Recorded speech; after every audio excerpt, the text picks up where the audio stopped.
Ya lo agarró. Ya va a empezar, ¿eh? Pero, Maestro, buenas tardes. Vamos a entrar al aire Sí, en unos minutos. Ya está. bueno, Sí, permítame, maestro, ya estamos. escucha? ¿Sí me escucha? sí, Permítame un momento. Ya estamos al aire. Permítame. te escucho un poco lejos. No sé cómo me escuches tú. Bien, yo lo escucho bastante bien. Bueno, Sí, lo escuchamos bien. ¿Sí nos escuchas ¿sí me bien? escuchan bien? Yo lo escucho un poco cortados. No, te escuchamos bien, todo bien. Ok, ya lo escucho. Ok, empezamos, ya estamos al aire.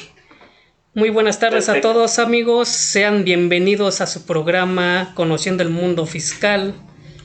Estamos transmitiendo el programa número 22 aquí en compañía del buen amigo el contador Gaudencio Gallardo, y en esta ocasión tenemos de invitado al contador Benjamín Sánchez Castillo. que nos acompaña desde la ciudad de Huatusco, Veracruz. Ya segundo programa como invitado que nos hace el honor de aceptar invitación.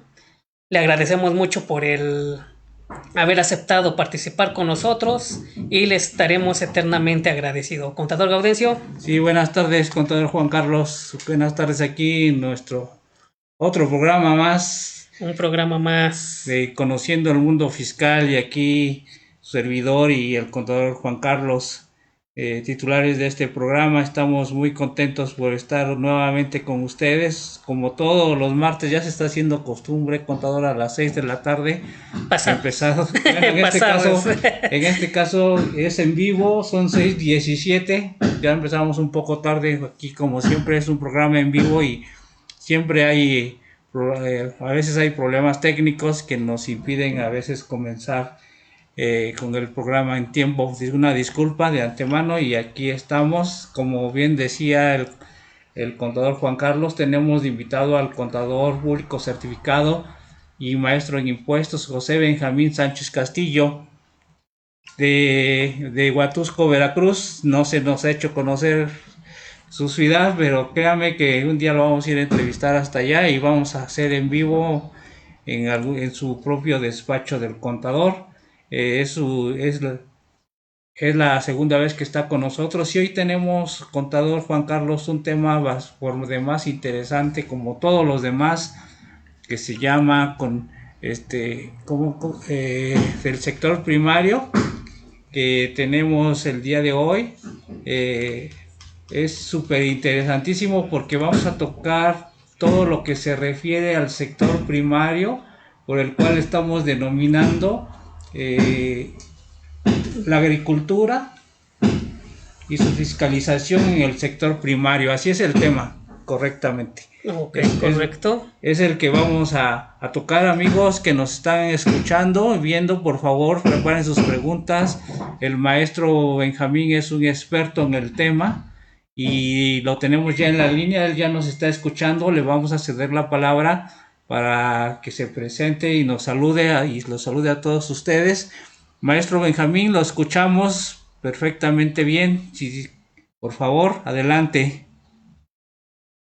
Pues muy buenas tardes a todos en este programa denominado Conociendo el Mundo Fiscal de esta barra de juristas de México, Colegio Profesional, y a ustedes, colegas Juan Carlos Castillo y Gaudencio Gallardo. Gracias por la invitación, como siempre. Ahora sí, el tema que vamos a tocar en esta ocasión pues es la fiscalización, ahora sí, de lo que es el sector primario, la agricultura, y ahora sí todo lo que conlleva a ello. Y por ahí vamos a tocar un tema muy importante, ya casi el final, que sería como que el platillo fuerte, que es la geolocalización, ¿sí? Que está implementando el SAT desde el 2014, por ahí lo vino metiendo, por ahí muchos se opusieron a esa geolocalización, pero pues bueno, es una herramienta de fiscalización que el propio SAT está implementando. Entonces comenzamos y pues damos la bienvenida a todos los que nos están viendo, escuchando, y que ahora sí este programa llegue a toda la República Mexicana y, ¿por qué no?, al exterior de lo que es el país. Así es, maestro, comenzamos. Sí, algún día de estos estaremos, si es que no lo estamos, más allá de las fronteras, maestro. Si llega a Oaxaca ya estamos en otro país, eso para empezar. Y si llega a Veracruz igual, estamos en otro país. Entonces sí, ya estoy seguro de eso, que sí llega a Veracruz y a Oaxaca. Entonces ya estamos allá. Maestro, tenemos una gran inquietud, muchos de nosotros, de nuestros escuchas, pues tenemos dudas de qué es el sector primario, maestro, qué es eso y por qué se le llama sector primario. Créame que nosotros como simples mortales a veces no sabemos exactamente. Todo lo escuchamos, todos escuchamos los anuncios del gobierno, que apoyos para el campo, que estímulos, que falta o más estímulos, que para el sector ganadero, para el sector pecuario, para el sector de pesca, para los productores de maíz, para los productores de todo tipo de árboles frutales, etcétera, etcétera. Sin embargo, no sabemos exactamente por qué le llamamos sector primario, maestro. No sé si nos quisiera compartir su conocimiento al respecto. Pues mira, para empezar vamos a hablar un poquito de historia. Acuérdense que lo que es el tema de la agricultura, lo que es la caza, lo que es la pesca, pues ahora sí ya desde la época cavernícola, vulgarmente hablando, pues ya se venía implementando todo lo que eran esas actividades. Acuérdense que el hombre en su momento pues fue sedentario, de ahí fue nómada, bueno, pasó por muchas etapas en donde él se vio la necesidad de obtener los recursos, ¿no? Y pues si buscamos significado de lo que es el sector primario, pues una de ellas que les podría yo comentar, pues como sector primario se denomina aquel sector de la economía que comprende las actividades productivas de la extracción y obtención de materias primas. Lo subrayamos con letras negritas, como la agricultura, la ganadería, la apicultura, la acuicultura, la pesca, la minería, la silvicultura y la explotación forestal. Las actividades del sector primario se relacionan con la obtención de las materias primas destinadas al consumo a la industria, a partir de los recursos naturales. En este sentido, los productos primarios no están elaborados ni industrializados, sino que aún deben pasar por el proceso de transformación de la industrialización, lo vuelvo a repetir, para ser convertidos en bienes o en mercancías. Entonces, el predominio de dichas actividades del sector primario por encima de las actividades de los otros sectores de la economía suelen señalarse como una característica propia de los países menos desarrollados. No quiere decir que México es un país no desarrollado. México goza de un amplio territorio que si algún mandatario, algún presidente en un futuro llegara a ver el potencial que tenemos dentro de ese sector, seríamos potencia. Yo siempre se los he puesto de ejemplo, ¿no? A Pepe Mujica cuando gobernó pues era un gran exportador ahora sí de carne, ¿no? Un sector ganadero ya en Sudamérica muy importante, ¿no? Los japoneses, sector primario, ellos aunque no tienen un territorio muy amplio, explotan grandes cantidades de lo que son los productos agrícolas y los exportan. Imagínense, Japón me atrevo a decir que es una parte como Veracruz cuando mucho, y eso se queda pequeño, ¿no? Ya si nos vamos a lo que es el sector primario dentro de lo que es la ley del impuesto sobre la renta, pues ahí simplemente se lo divide, que en el capítulo 8 de la ley del impuesto sobre la renta lo divide como régimen de actividades agrícolas, ganaderas, silvícolas y pesqueras. Ahí nunca se va a hablar de que sector primario, ahí simplemente se está relacionando los 4 capítulos que conlleva ahora sí lo que es el sector primario. Ok, correcto. Sí, maestro, qué interesante lo que nos comenta. Muchos de nosotros pues estamos, créanme que a lo largo del país, a lo largo y ancho, hay mucha extensión de terreno en el cual pues están los productores de todos los sectores, maestro, pecuarios y vegetales, que unos se dedican al maíz, otros al trigo, a las frutas, a lo que quieras y mandes, y la otra parte a la engorda de ganado, a las vacas de leche, a la parte lechera, las ovejas, abejas también. Abejas, no es lo mismo ovejas que abejas, a las cabras, como puedes ver, hay muchos productores de todos los sentidos, hay inclusive de cerdos, no nos podemos olvidar. Déjate comento rápidamente que en la Ciudad de México, la parte norte de la ciudad se destaca como una parte de muchas industrias. Sin embargo, también desde hace muchos años, yo creo más de 200 años, se han dedicado a la crianza de cerdos, y créeme que no es una zona rural, porque en la Ciudad de México se divide por zonas rurales, aunque pareciese que en la Ciudad de México es puro asfalto, también hay agricultura, y ellos se dedican en la parte norte de la ciudad a la porcicultura, y en la parte sur de la Ciudad de México están todos los demás sectores, así como en los estados, que obviamente ellos sí se dedican al sector primario. Ya me sé que, por ejemplo, en Michoacán ellos producen muchísimo aguacate, en Guanajuato muchas fresas, se van en Veracruz obviamente el café y todo, y frutas y verduras que tienen, y en la parte norte del país encontramos que los tomates, los jitomates, etcétera, etcétera, y en el sur pues no me dejarás mentir del país, que se producen todos estos. Y entonces en cada uno de esos estados, maestro, pues hay productores, pero muchos, el problema que nos aqueja, maestro, es que muchos productores no están asesorados, no les llega la información, a lo mejor técnica sí, porque la SADER se encarga de todo ello, pero en la parte fiscal, contable y de costos de producción están solos. Precisamente por eso tenemos este programa, para tratar de alcanzar a todos los productores de este sector que no están pues debidamente capacitados y asesorados por un contador en la parte fiscal y en la parte contable y de costos, por lo cual pues esa es nuestra verdadera intención del día de hoy, pues llegar a ellos, maestro.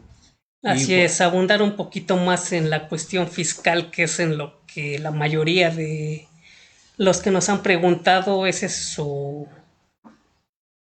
ahora sí que su problema, ¿no? Porque ellos, es como dicen, lo sé hacer, yo me dedico a trabajar, pero no, fiscalmente hablando, estoy en blanco porque no tengo ni la más remota idea de cómo pueda tributar yo. Sí, y el problema está que ahora con el alcance de la autoridad, pues a ellos también le están llegando los requerimientos, contador Juan Carlos, y debidamente, y dicen, ¿y ahora qué voy a hacer, no? Ahora, como decía un célebre personaje de la televisión, ¿y ahora quién me va a ayudar, no? ¿Quién podrá defendernos? ¿Quién podrá defendernos? Entonces, pues ahí está el maestro Benjamín. El maestro Benjamín, efectivamente. Maestro Benjamín, adelante. Quisiéramos preguntarle una pregunta más, que es la siguiente: ¿quiénes pueden tributar en este régimen, maestro? Pues mira, estoy explicando todo lo que comentan sobre lo que son las actividades del sector primario, pues tiene mucha razón en lo que comentan, y cada vez ahorita tocaron un punto importante, que es el que en la Ciudad de México hay ciertos parte de la población, parte de lo que es el territorio, que a lo mejor no pudieran ser partes esenciales de lo que es el sector primario. Esa parte es muy importante, ya que, por ejemplo, a lo mejor ustedes que están en la Ciudad de México tienen un cliente por ahí que a lo mejor vive en el pleno corazón de la Ciudad de México, que les gusta, vive ahí por Monumento a la Revolución, ¿no? Y que diga, ¿sabes qué? Yo me dedico a la siembra y cultivo y cosecha de maíz. Y va a decir el SAT, ok, sí te creo, pero tu domicilio fiscal está cerca del Monumento a la Revolución, yo no veo por ahí una parcela de milpas, como que no te creo, ¿no? Pero bueno, eso lo vamos a dejar al último, que es ahora sí el tema, algunos tips que por ahí les voy a dar. Entonces, ¿quiénes pueden tributar dentro de lo que son las actividades agrícolas, ganaderas, silvícolas y pesqueras? Pues se lo menciona lo que es el capítulo 8 de la Ley del Impuesto sobre la Renta. En el artículo 74 dice que deberán de cumplir con sus obligaciones fiscales en materia del impuesto sobre la renta conforme a lo establecido en el presente capítulo los siguientes contribuyentes. Dice, Las personas morales del derecho agrario que se dediquen exclusivamente a actividades agrícolas, ganaderas, avícolas y las sociedades cooperativas de producción y las demás personas morales que se dediquen exclusivamente a dichas actividades. Inciso 2. Las personas morales que se dediquen exclusivamente a actividades pesqueras, así como sociedades cooperativas de producción, y las personas físicas que se dediquen exclusivamente a actividades agrícolas, ganaderas, avícolas o pesqueras. Entonces, estamos viendo una parte fundamental de ese artículo 74 de la Ley del Impuesto sobre la Renta, y nos dice que te dediques exclusivamente, ¿sí? Ok, entonces, ya cumplo con todos los requisitos, si tengo mi parcela, no voy a engañar al SAT, porque realmente estoy rentando, soy propietario de la parcela donde voy a sembrar frijol, arroz, maíz, bueno, frutas y legumbres, lo que vaya a hacer. Por la otra parte, a lo mejor me voy a dedicar a la crianza de lo que son los bovinos, lo que son los cerdos, lo que son las vacas, que es el sector ganadero.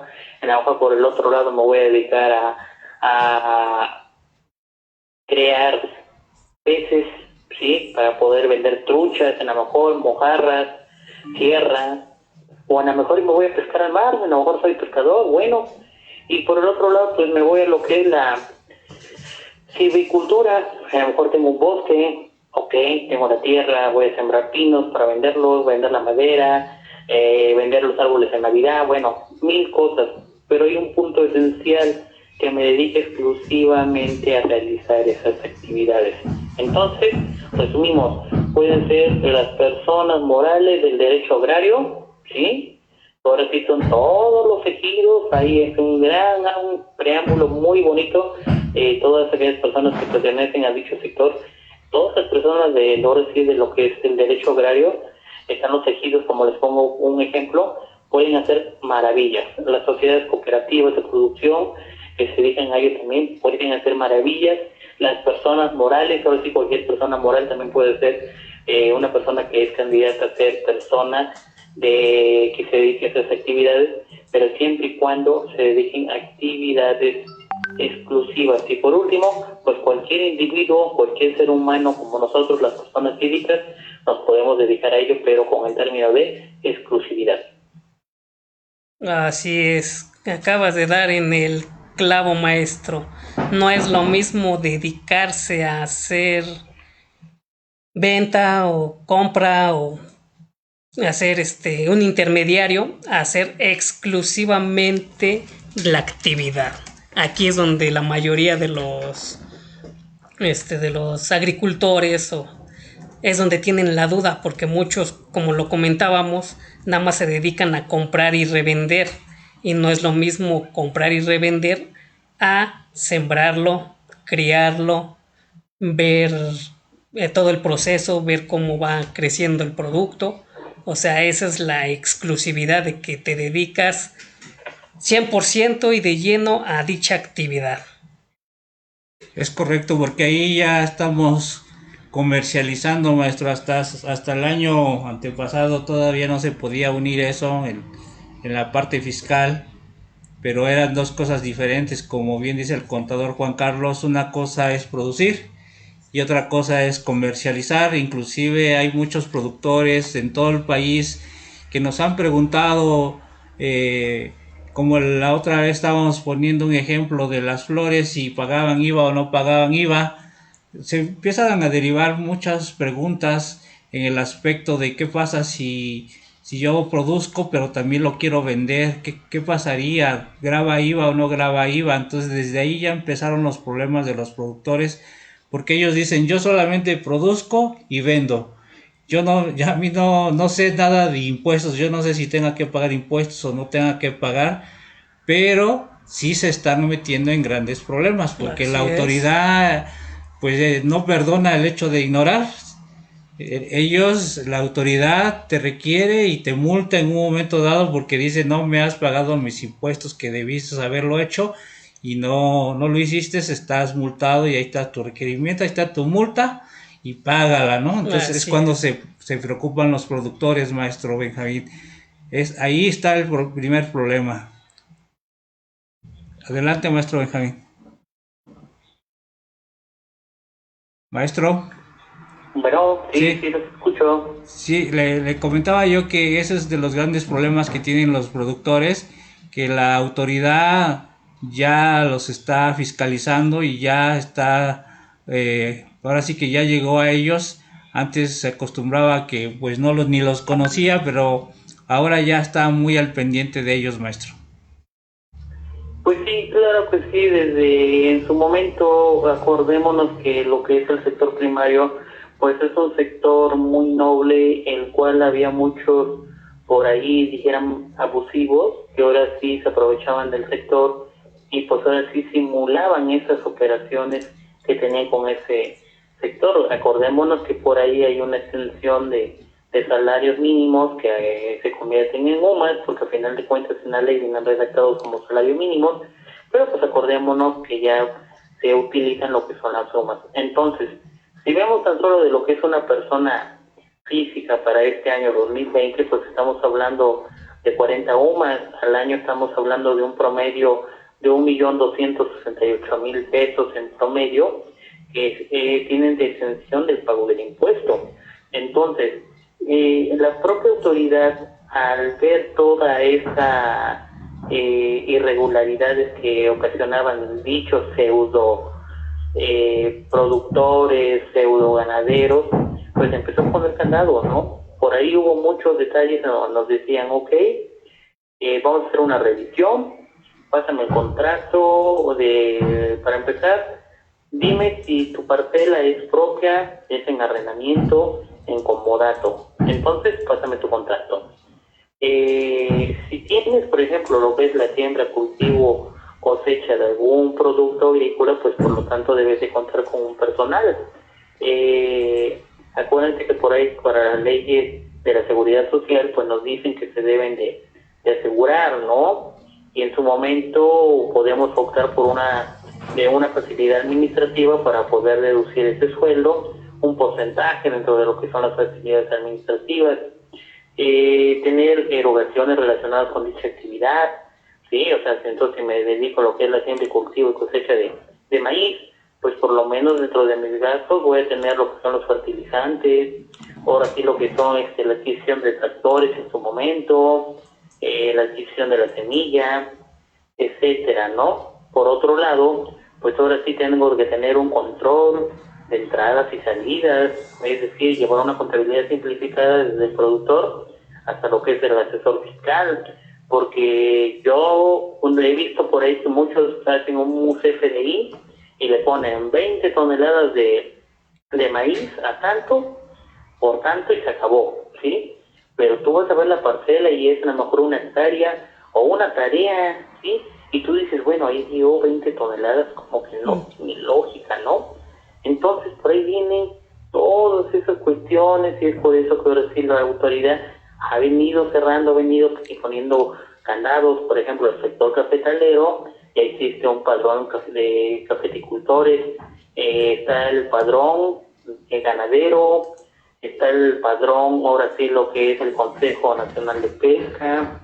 Bueno, vemos que ya hay padrones por donde quiera, ya los están empadronando, pero uno que yo he visto que todavía no los tienen bien controlados es lo que son el sector de la agricultura, el ganadero, el pesquero, inclusive el de la agricultura, ya los tienen por ahí con muchos candados, pero lo que es el sector de la agricultura todavía va en pañales por ahí y hay muchos que les están metiendo goles por ahí.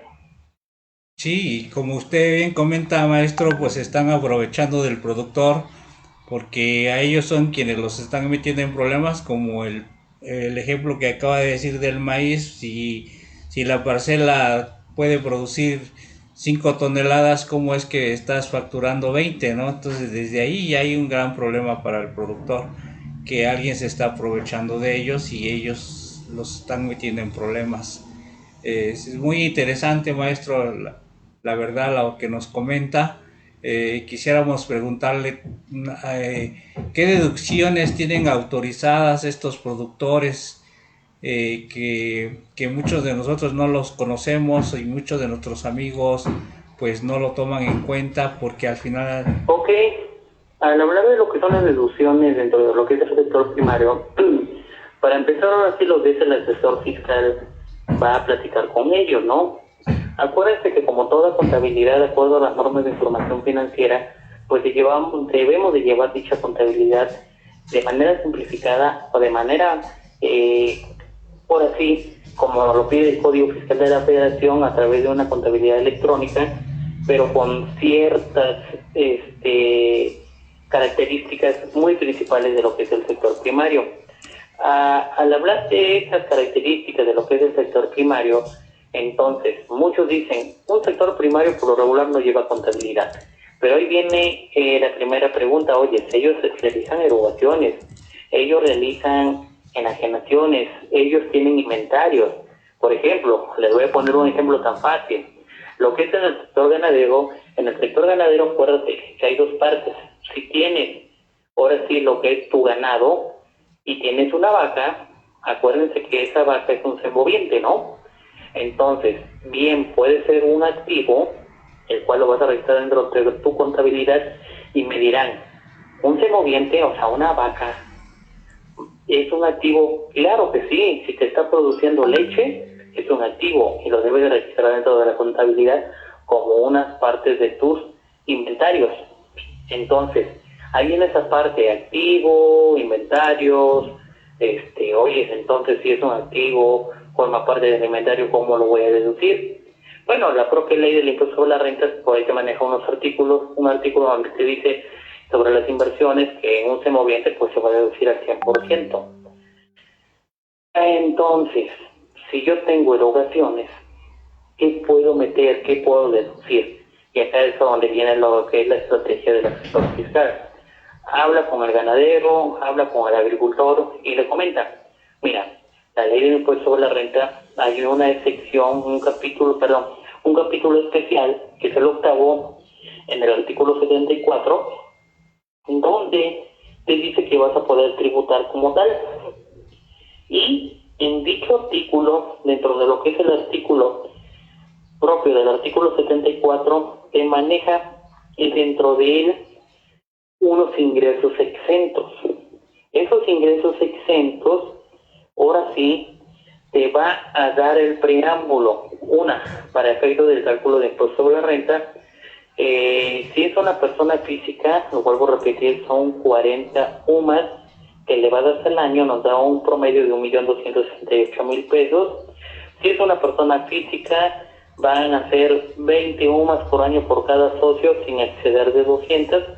Entonces, si una persona moral tiene más de 10 socios, pues lo único que va a poder deducir de manera ciega, llamémosla así, una deducción ciega, va a ser hasta por 6.342.000 pesos. ¿Y mis gastos qué? O sea, ¿puedo meter gastos? Claro, y por supuesto que pueden meter todos los gastos. Si nos vamos a lo que es el sector ganadero, está lo que es el forraje, está lo que son las vacunas, está lo que son los postes para poner lo que es el alambrado. Hay muchos ganaderos que han estado importando lo que es el zacate para poder alimentar el ganado, incluyendo el pasto, porque hay un tipo de pasto especial que traen de Sudamérica, el cual lo compran y lo pueden facturar. Todo lo que sea inherente a lo que son sus gastos los pueden meter, pero me podrán preguntar ustedes, entonces, tengo una deducción ciega, ya sé que no voy a pagar hasta 1.200.000 en promedio si soy una persona física. ¿Y mis gastos qué? Bueno, si después tú eres una persona física y tienes más de 1.200.000, supongamos que tienes 1.5 millones, ok, vas a decir, bueno, me salió una utilidad de 300.000 pesos, pero por ahí tengo gastos comprobados por 800.000 pesos que fueron pagados mediante las reglas y requisitos que establecen las propias leyes fiscales. Entonces ahí me dice, vas a sacar un porcentaje, ¿sí?, de deducibilidad y lo vas a aplicar a esos gastos. Y esos gastos son los que vas a poder deducir después de tu exención que tienes, y ahora sí vas a determinar la utilidad fiscal. Y sobre esa utilidad fiscal todavía tienes una reducción del impuesto y lo que te salga va a ser lo neto. Entonces, erogaciones, vas a poder meter todas aquellas que son inherentes y estrictamente dispensables para realizar la actividad. Si nos vamos a lo que es el café dentro de lo que es la zona, pues hay muchos cafeticultores que, por ejemplo, te compran bolsa, te compran lo que es la semilla para sembrar el café, están pagando jornales a lo que son los campesinos que van a arar la tierra, están pagando ahora sí a lo que son los cortadores de café, que por ahí hemos tenido muchos problemas para poder deducir ese pago que se está haciendo a los cortadores de café, y pues optamos por facilidades administrativas. En el caso de, por ejemplo, los que tienen por ahí cerdos, ¿sí?, ganado porcino, pues ahora sí también ahí entran vacunas, entran lo que todos son los inherentes a los artículos de limpieza para tener limpios lo que son esos granjas. Bueno, entonces son los gastos dispensables y estrictamente para realizar lo que es el objetivo de la actividad. Ok, maestro, aquí me surgió una duda en cuestión del cálculo de las deducciones. Aquí primero entonces de nuestros ingresos en este ejemplo que pusiste de 1,5 millones, le tengo que aplicar en primera opción la exención de que tenemos derecho y después aplicar las deducciones autorizadas. Es correcto, puedo aplicar lo que es la exención primero y después puedo aplicar ahora sí esa porcentaje de deducibilidad de gastos de acuerdo a los ingresos exentos. Es una fórmula que se saca. Ahora sí divide tus ingresos exentos entre el total de ingresos. Por ejemplo, si tenemos una persona física que tuvo 2 millones de pesos, bueno, voy a dividir el 1.268.448 pesos entre 2 millones y ahí me va a dar un porcentaje. Ese porcentaje lo voy a aplicar a mis gastos y todavía lo voy a poder descontar de mi utilidad que me salga después de haber aplicado esa exención de impuestos. Sí, que más o menos viene siendo como un 65%, ¿no, maestro? Ahí como menciona. Es correcto, poniendo este ejemplo sí sería más o menos un 65% aproximadamente que podría meter, es decir, no podría meter todos los gastos. A veces hay mucha confusión sobre el tema porque me dicen, oye, en el régimen de arrendamiento, si optas por la deducción ciega, ya no vas a poder meter gastos. Bien optas al principio del año por la deducción ciega o por los gastos.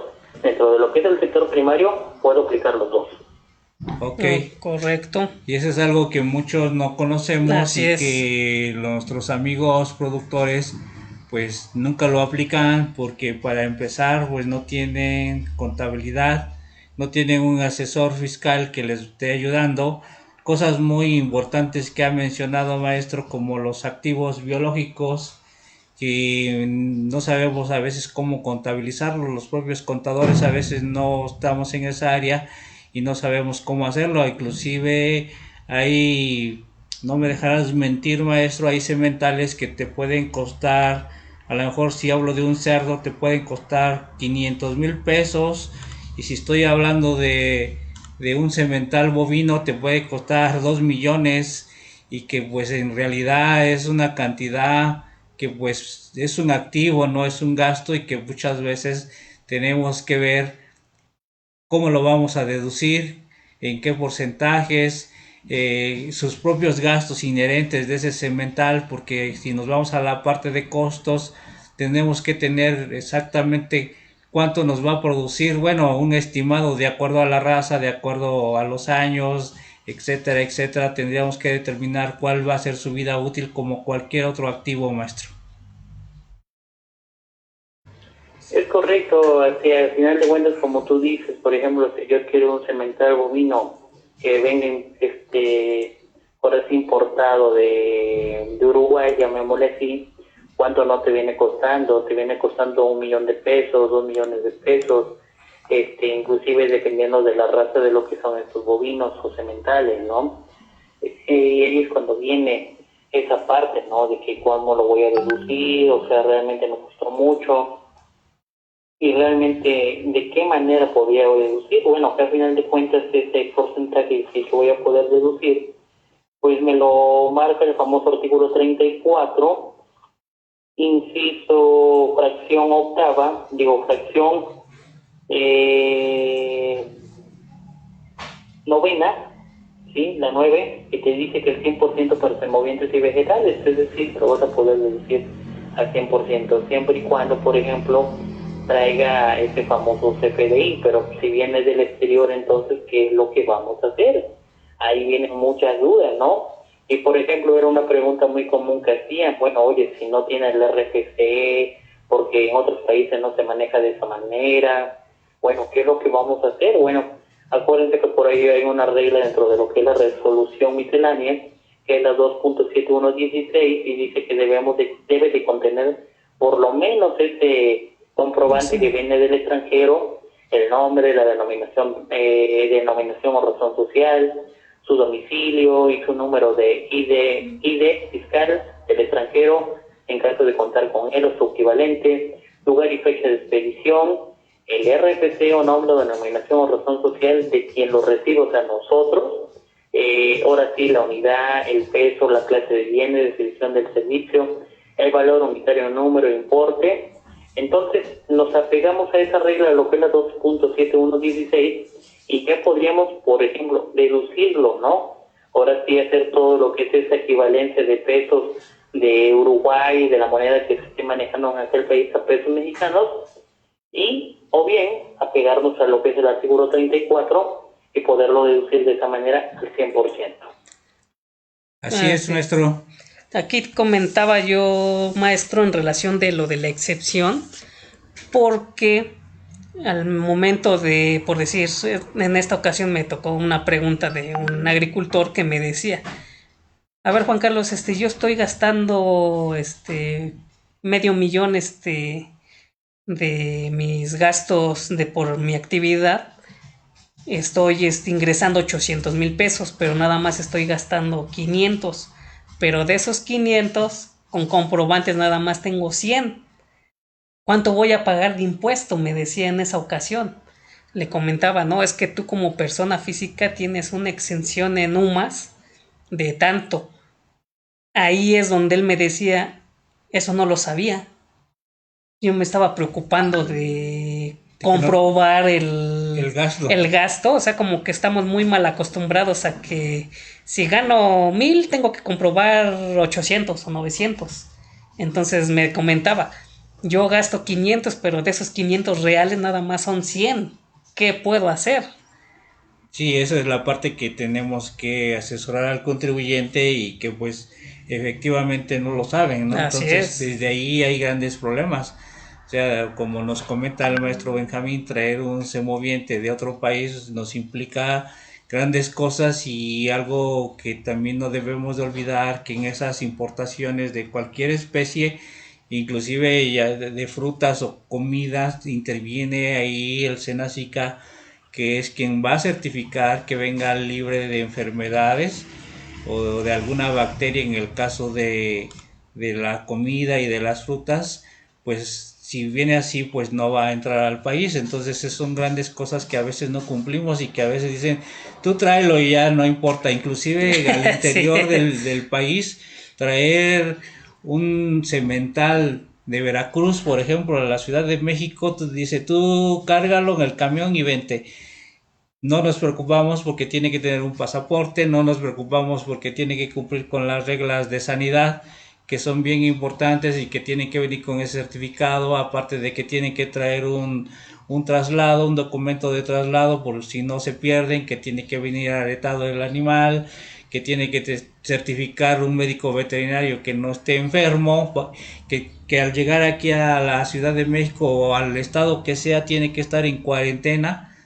Algo que tenemos pendiente, una plática que los médicos veterinarios están viendo de una manera diferente lo del COVID-19, que comentan ellos que si los pasajeros o la gente que vino del exterior del país los hubieran cuarentenado, tal vez no estuviéramos con estos grandes problemas que estamos viviendo el día de hoy, maestro. Entonces, maestro Benjamín, es súper importante lo que usted nos comenta, que lo está enlazando con la ley, que nos está explicando muy claramente qué es lo que tenemos que hacer, a qué tenemos derechos, muchos, como le comentamos, no lo sabemos, pero ahora lo estamos aprendiendo, maestro Benjamín. Así es la plática tan importante que tenemos en este tema el día de hoy, y que creo que muchos de los que nos están viendo y escuchando pues también se están dando cuenta pues que tenemos muchos estímulos, muchos derechos que no aprovechamos, ¿no? Quisiéramos continuar, maestro Benjamín, con otras preguntas. Me permite, maestro, nos está llegando una pregunta de Facebook, nos comenta el contador Carlos Waldo Tello. ¿En dónde encontramos el fundamento legal para aplicar esa proporción en las deducciones? Ok, mira, no tengo mi ley ahorita a la mano porque estoy hablando desde lo que es no estoy en mi oficina, pero se los paso ahorita en un momento cuando tenga yo ese dato. Sí, maestro. Claro que sí. Muchas gracias. Quisiéramos continuar con otra pregunta y en este caso tiene que ver mucho sobre, sabes, maestro, que hay por la parte de la SADER ahora, que antes AGARPA, que hay apoyos que dan al campesino, al productor de cualquier índole.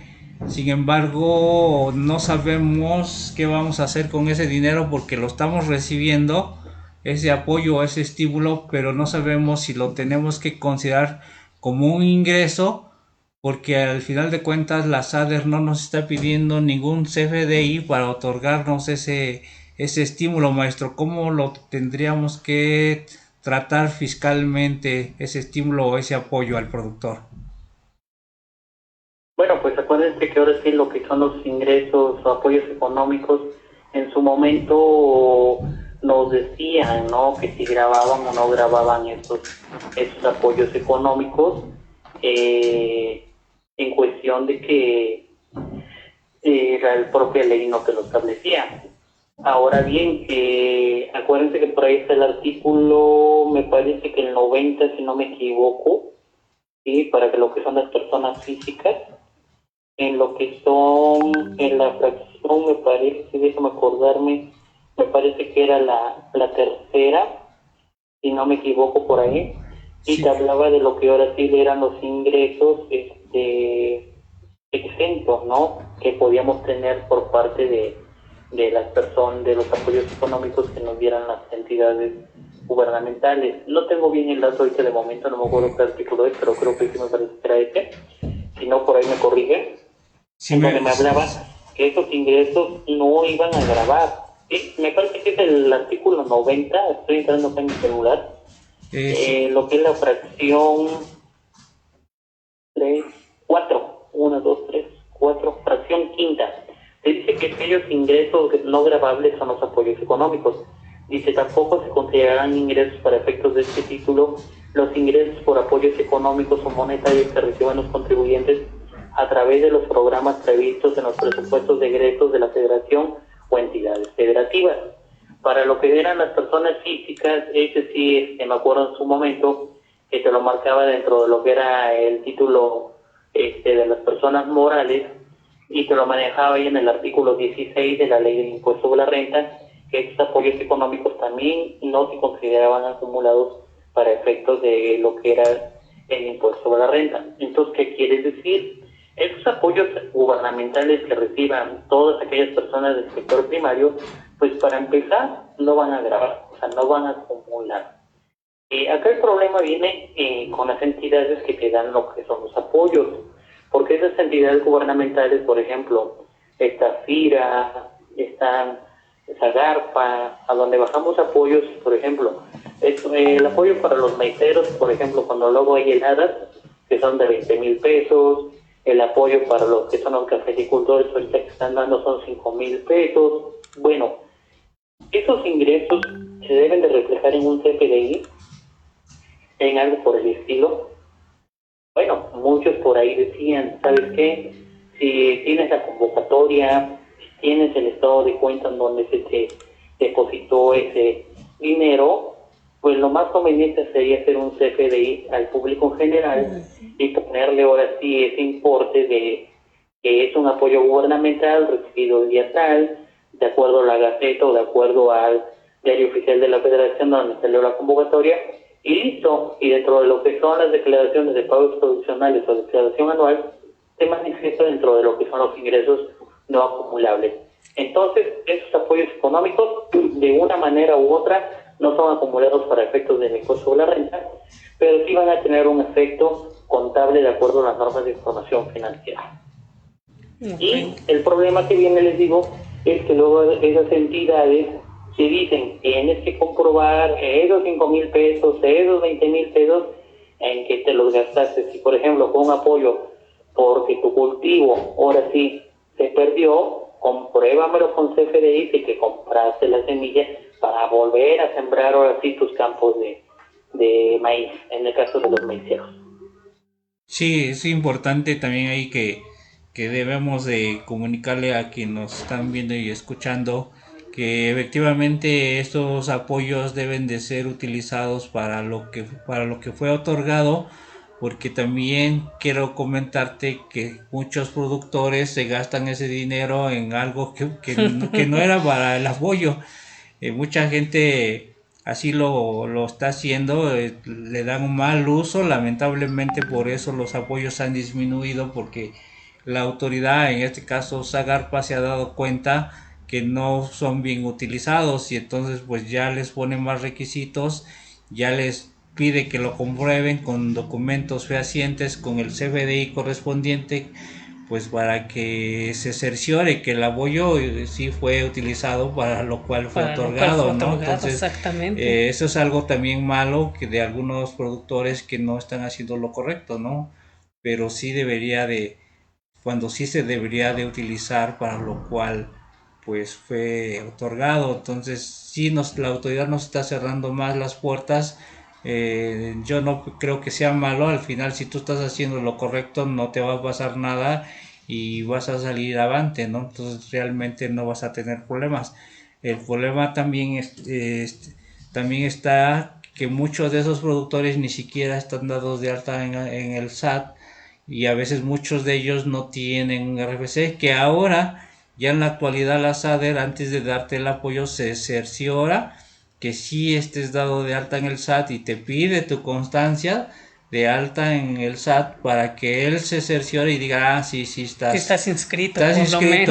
Entonces sí existes, ¿no? Porque muchas veces llevaban hasta actas de nacimiento o INES de personas que ya habían fallecido y aún así le estaban otorgando el apoyo, maestro. Entonces sí es correcto, estamos de acuerdo con lo que tú nos dices, que sí, que aunque no vayan a grabar o que no vayan a acumular, sí tendríamos que comprobar y hacer un CFDI al público en general, pues porque muchas veces son transferencias que ya llegan a la cuenta del productor o algún cheque que se lo están dando, sin embargo sí hay rastreabilidad, ¿no? Entonces, más que nada es ya como un requisito de la dependencia para asegurarse que se va a aplicar ese recurso en el tema que haya dado ese apoyo. Sí. Normalmente la mayoría se piden ese tipo de apoyos por, como bien lo comentó el maestro, por algún desastre, que se echó a perder mi cultivo, hubo una inundación,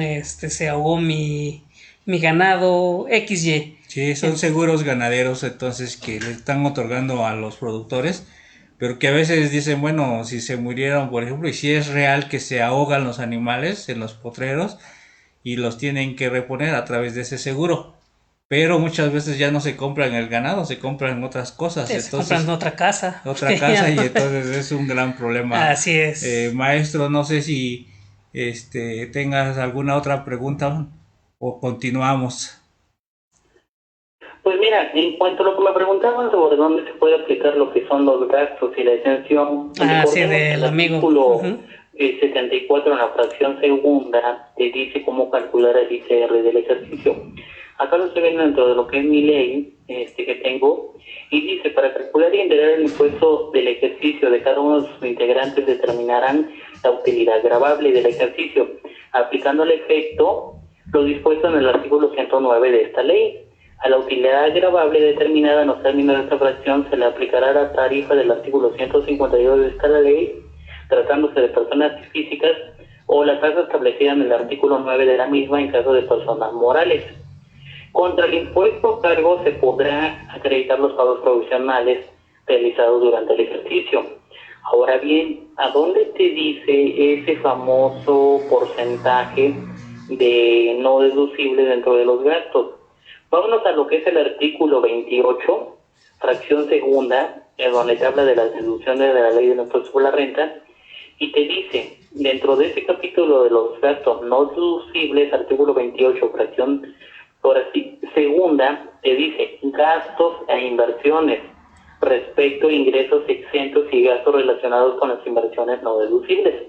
Dice, los gastos, óiganlo bien, los gastos e inversiones, pero primero dice los gastos e inversiones, en la proporción que representen los ingresos exentos respecto del total de ingresos del contribuyente.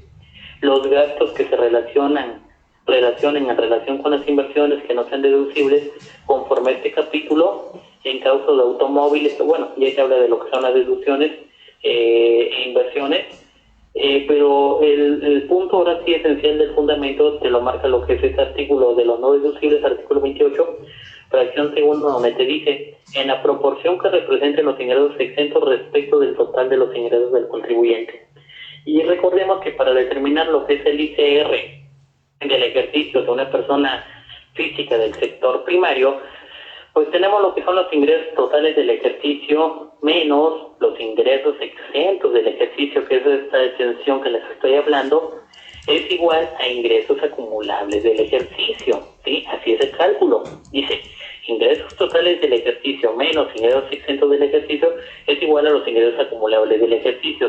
De ahí es a donde viene lo de menos deducciones autorizadas comprobadas del ejercicio o deducciones autorizadas opcionales del ejercicio, porque podríamos estar hablando de alguna facilidad administrativa.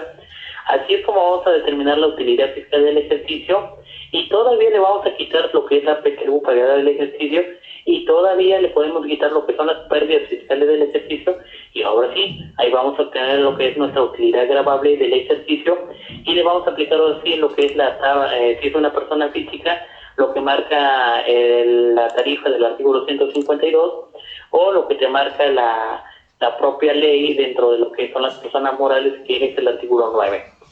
Y en el caso de que tengamos un impuesto a cargo dentro de lo que son las personas físicas, pues ahora sí voy a tener una reducción del 40% todavía, que hay que aplicar por ahí algunas fórmulas que a la vez están complicadas y a la vez están fáciles para sacar esa reducción, porque no nomás es decir impuesto del ejercicio 10,000 menos el 40, pues ya voy a pagar 600, no. Hay que sacar una proporción, hay que sacar el ICR sobre los ingresos exentos y ya determinamos todo así lo que es esa reducción. Le restamos lo que son los pagos provisionales y ahora sí tenemos nuestro impuesto a cargo o a favor. Entonces, artículo 28 de lo no deducible de la ley de impuesto sobre la renta, fracción segunda, donde te habla de la proporción que representan los ingresos respecto de los ingresos totales del ejercicio. ¿Vale? Entonces ahí está la respuesta de lo que nos platicaba este compañero. Sí. Ok, correcto, maestro. Contestada tu pregunta, amigo Waldo. Esperamos más dudas al respecto. ¿Contador?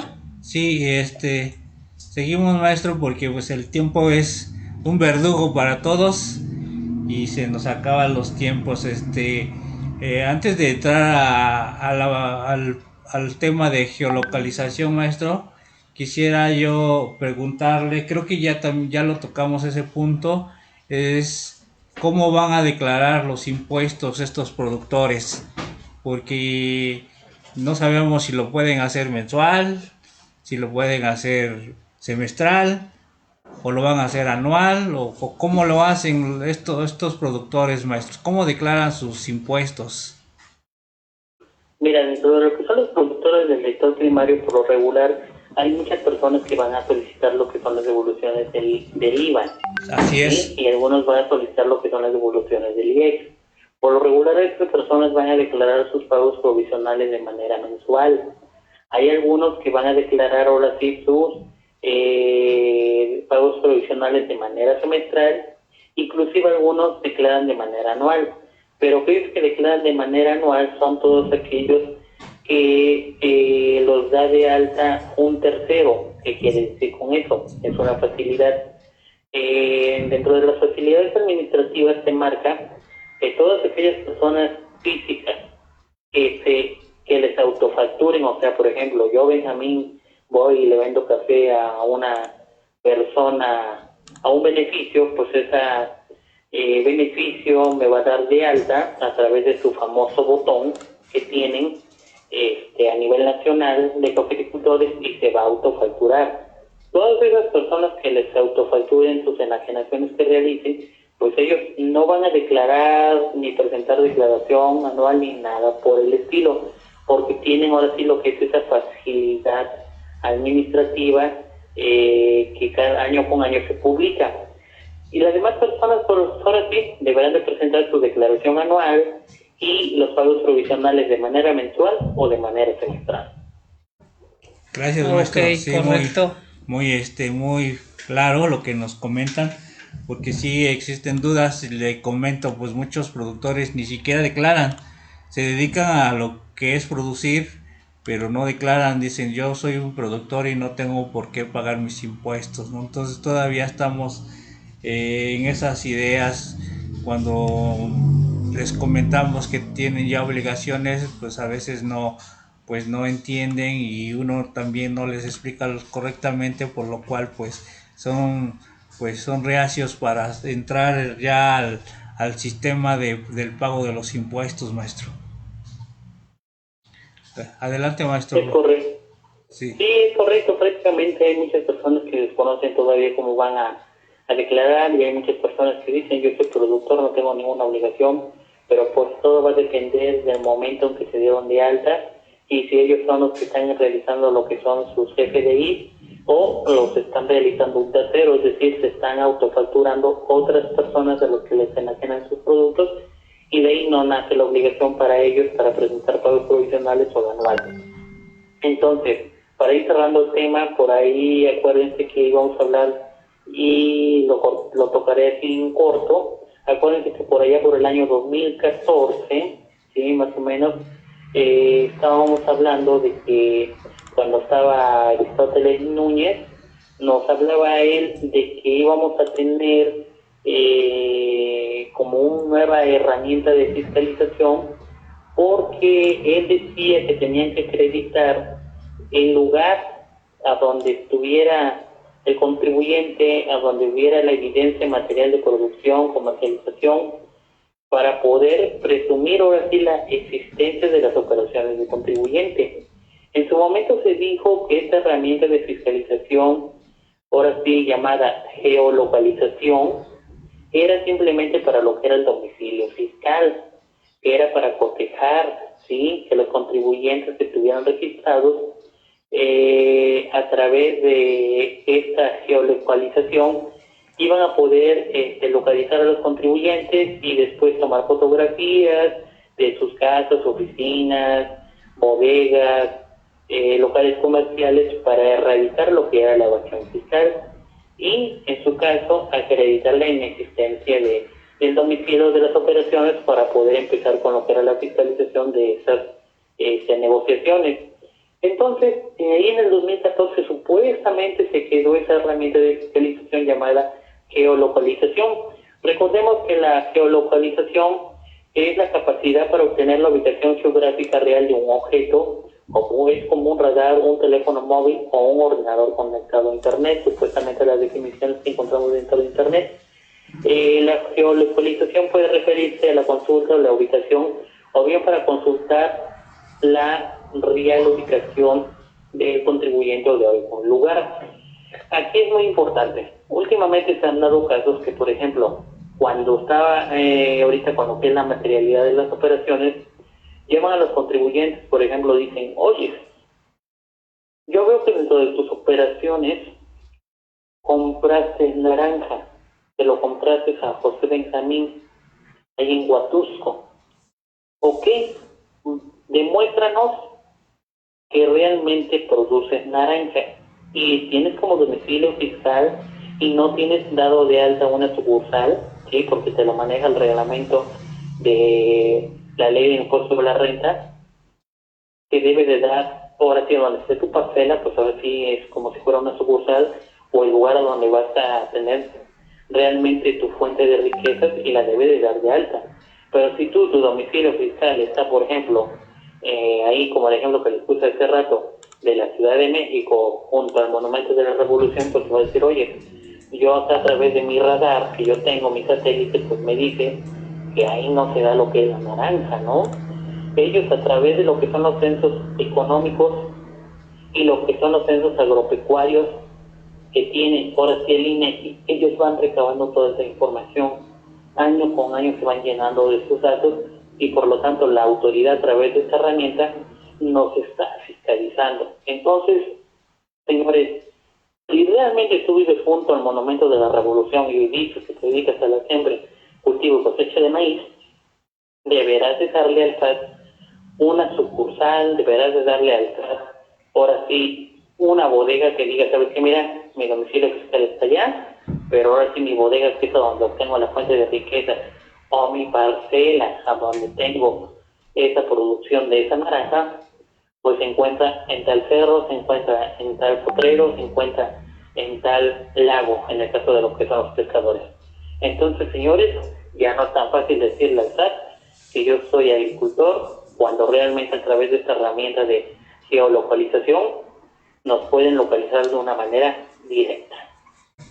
Así es, maestro Benjamín, qué interesante esta parte del último punto que estamos tocando, porque efectivamente ya desde esos años, igual que en ese tiempo la Zagarpa, ahora SADER, ellos para poderte empadronar pedían exactamente eso, que estuvieses geolocalizado, quería decir dónde está tu parcela, en qué potrero, como dice usted, en qué ejido, en qué tal, para que el técnico pudiera irte a visitar tranquilamente y decir, ah, sí es cierto, aquí está tu parcela, aquí está tu sembradío, aquí está tu granja, y efectivamente es cierto lo que estás diciendo en el padrón, por lo cual aparte tendrían o tienen que acreditar pues que la propiedad es suya, o que lo tienen en un contrato con otra persona, obviamente con el dueño, pero desde ahí ya estaban ellos ligados a la geolocalización, que es algo que es sumamente nuevo y que muchos de nosotros, y yo creo los contribuyentes también, ni siquiera saben que pues a lo mejor estamos cayendo en falta porque no estamos poniendo esa sucursal cuando deberíamos de hacerlo para que estuviésemos debidamente localizados y que la autoridad nos crea, ¿no? Porque a lo mejor hace rato, maestro, fuera del aire le decía yo que en la Ciudad de México pues no hay productores de aguacate, pero yo soy de Michoacán y a lo mejor allá mi abuelito o mis papás me heredaron una huerta de aguacates, pero yo vivo aquí en la Ciudad de México y la autoridad va a decir, no, pues aquí no hay aguacates, ¿no? Entonces, ¿cómo es que tú dices que eres productor de aguacates? Entonces, como bien nos orienta el maestro Benjamín, tendría yo que dar de alta una sucursal y darle aviso a Hacienda de que pues yo tengo una huerta en Michoacán, ahí pues en ese estado, pues para que pueda yo cumplir con esos requisitos, maestro. Entonces lo que usted nos comenta es sumamente importante para nuestros amigos. Créanme que en esta ocasión tuvimos que tocar muchos artículos que son necesarios para ubicarnos dentro de la ley, aunque no acostumbramos a hacerlo, pero era necesario este día, pues porque sí son respuestas técnicas que pues los compañeros contadores pues nos están pidiendo la ayuda, ¿no? Entonces, muchas gracias, maestro Benjamín, por este punto tan importante que nos dio el fundamento. Créame que le agradecemos, y este punto de la geolocalización sigue en pie y la SADER lo sigue pidiendo año tras año cuando un productor se va a empadronar o quiere un apoyo de X cosa. Aquí en de la geolocalización me surge la duda, ¿es vía electrónica o es vía papel? No, todavía es vía electrónica. Ya tienen sus GPS los técnicos, a lo que iba.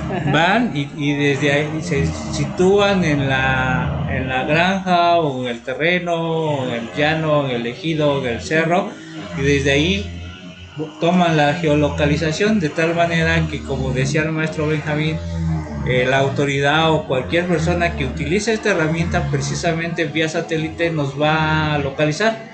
Y si tú le dices, oye, es que yo cultivo peces, pues ya, si ahí no hay ni un lago. Ajá. Aquí en la Ciudad de México puede pasar algo así, maestro Benjamín, porque hay gente que se da de alta o pide apoyos para silvicultura.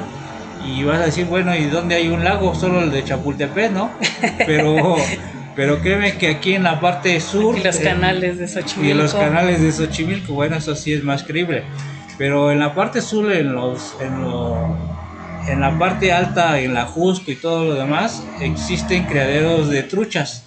Y por el clima del agua fría, pues es un lugar perfecto para ellos. Sin embargo, sí podría ser, sencillamente habría que pues externarle a la autoridad y explicarle por qué nos estamos dedicando también a esa producción. Maestro, si nos quiere comentar más acerca de la geolocalización, créame que es algo bien importante que estamos conociendo el día de hoy, maestro. Es correcto, Juan, si tocar este tema de lo que es la geolocalización, pues es un tema fundamental. Tengan mucho cuidado en cuanto a estas operaciones que vayan a realizar. Ahora sí realmente tengan lo que son sus documentos soporte. Acuérdense que por ahí algunas recomendaciones que les di, pues era que si cuentan con parcelas propias, pues ahora sí tengan por ahí sus escrituras, sus títulos de propiedad. Si están en arrendamiento, en comodato, pues ahora sí realicen sus contratos o tengan sus contratos como tal. Tengan el personal que realmente van a tener, ahora sí demuestren esa materialidad de la operación. Tengan erogaciones relacionadas con la propia autoridad, con la propia actividad, para que realmente ahora sí se vaya cociendo esa materialidad. Lleven un control interno de entradas y salidas de todo lo que son sus mercancías, un inventario como tal. Si hay que registrarse ante sanidad, hay que realizar un registro a nivel nacional. Por ejemplo, los cafeticultores se deben de registrar un padrón cafetalero, pues háganlo. Si son ganaderos, inscríbanse lo que es la asociación ganadera local en su jurisdicción. En el domicilio fiscal, ahora sí, chequen por ahí el reglamento en cuanto a las parcelas que están ahí en el cerro, como les mencionaba, denlas de alta, ahora sí como una sucursal. Si tienen por ahí algunos contratos, son adquisiciones de mercancías fuertes, realicen los contratos con lo que son los proveedores. Y bueno, y la más importante, lleven una contabilidad. Ahora sí, dicen por ahí lo que las personas físicas principalmente no llevan contabilidad por pertenecer al sector primario, sí llevan contabilidad de acuerdo a las normas de información financiera. Bueno, mis estimados radioescuchas, mis estimados colegas que nos están viendo y escuchando, pues me despido y espero que por ahí en un futuro me vuelvan a hacer una invitación estos colegas Juan Carlos y Gaudencio para poderlos seguir por ahí dándole luz sobre este sector primario. Agradezco a todos ustedes y pues me despido. Que tengan muy buena tarde y muy buena noche para los de otro área. Sí, maestro, antes de que nos despidamos, quisieras decirnos tus medios de contacto o si vas a tener algún curso relacionado con el tema o si alguna vez has contemplado venir a la Ciudad de México a darnos una ponencia. Créeme que sería muy beneficioso para los productores de la Ciudad de México, para los propios contadores, que a mí se me ocurre que tendríamos, fíjate, ya te estoy comprometiendo, más bien para mí la idea es que hubiese un taller para personas, para no contadores y para contadores. Porque en la de no contadores, créeme que estarían los productores que le tendríamos que enseñar desde cero, y a los contadores pues muchos no conocemos el sector primario y pues no conocemos, y también tendríamos que tener un taller, obvio que ya es para contadores, ya sería del nivel más técnico. No sé tú qué opines, maestro, al respecto. Ok, pues me parece correcto. O sea, yo cuando ustedes quieren, esperemos que esta pandemia de lo que es el COVID-19, pues ahora sí pase dentro de lo que es nuestra localidad o nuestro estado o nuestro país o el mundo inclusive, que se tranquilice y pues con gusto estaría yo allá por la Ciudad de México presentándome con ustedes. Es muy buena la idea de proponer este taller para contadores y para no contadores, y créanme que lo podemos hacer sin ningún problema. Cuenten conmigo, con mi participación, y queda hecho por ahí el trato. Por ahí estaremos ahora sí, noviembre, diciembre, Buenos Aires o deciden cuando pase la pandemia principalmente, con ustedes dando esas conferencias o esos talleres o esos cursos, como ustedes quieran denominar. Sí. Y datos de contacto, pues todos me pueden seguir a través de mis redes sociales, dentro de Facebook principalmente. Me encuentras como CP José Benjamín Sánchez Castillo, o a mis teléfonos de oficina, el 273-33-455-02, o el correo jbsaen3130@gmail. Sí, gracias, maestros, gracias, contadores, a todos. Sí, maestro, y pues estamos aquí al contacto y queremos comprometerte para un programa más, porque créeme que no nos alcanza el tiempo. Hay muchas preguntas, hay muchas dudas. No sé si nos puedas otorgar otra entrevista ahora sí que en unas semanas o una fecha posterior, en cuanto tú tengas una fecha disponible, que nos pudieras hacer el favor de platicarnos otra cosa más. A lo mejor ya va a ser más técnica, y porque pues es necesario saber mucho del sector primario, maestro. Claro que sí, cuenten con ello. Yo estaré por ahí, nos ponemos en contacto con ustedes y estaremos en una emisión más. Al contrario, contador, muchas gracias, y estaremos en contacto contigo para futuras emisiones, porque como bien lo comenta el contador Gaudencio, este tema da para muchos programas. Esperemos seguir contando con tu apoyo, y pues muchas gracias. Nos despedimos, que pasen muy buena tarde. Hasta luego, muchas gracias, contador. Pues gracias a ti y al maestro Benjamín. Hasta luego, maestro Benjamín. Gracias. Un saludo hasta Huatulco. No es cierto, hasta Huatusco. Bueno. Ya me fui muy lejos, hasta a la playa, perdóneme.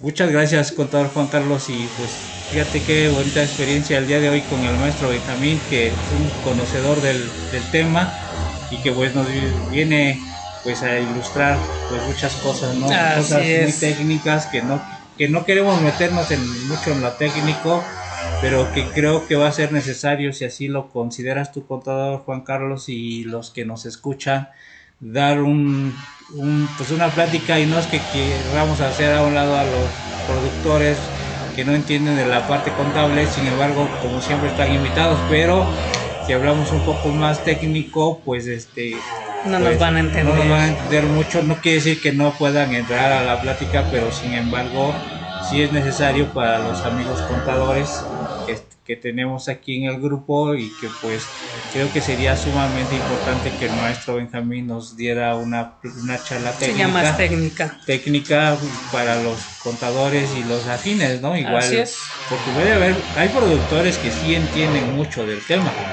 Correcto. Porque en la parte que yo me estoy encargando de dar las pláticas en la parte de costos de producción en el sector primario, créeme que un productor te puede dar una cátedra, sí, salvo que no manejan la parte técnica, fiscal, contable.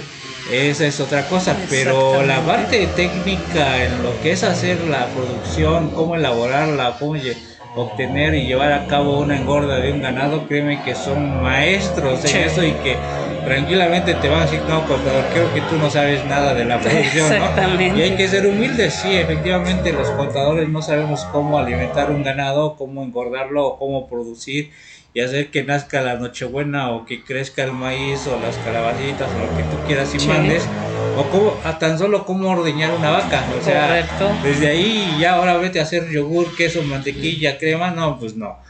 Es otro mundo. Es otro mundo, pero sí es sumamente importante lo que estamos viendo. No sé, maestro Juan Carlos, estamos terminando este programa. Yo me despido de los amigos. Gracias por acompañarnos. Gracias, contador. Estaremos el próximo martes con otro tema también importante. Y si tienen los amigos del público algún tema en especial que quieran escuchar, que quieran que lo tratemos, por favor escríbanos, solicítenos, con mucho gusto lo vamos a programar, lo preparamos para que pues platiquemos de algo también que pues a lo mejor ni nos imaginamos que quieren escucharlo, ¿no? Exactamente. Entonces, así es. sus respuestas. La verdad, estamos aquí atentos a lo que ustedes nos comenten, sus dudas, sugerencias. Recuerden que este programa es para ustedes y dependemos de ustedes. Nosotros proponemos unos temas, de ustedes depende que nos retroalimentemos más y nos sugieran nuevos temas para poder seguir atacándolos y sigan saliendo de sus dudas, que les sea una guía para lo que puedan elaborar en sus actividades.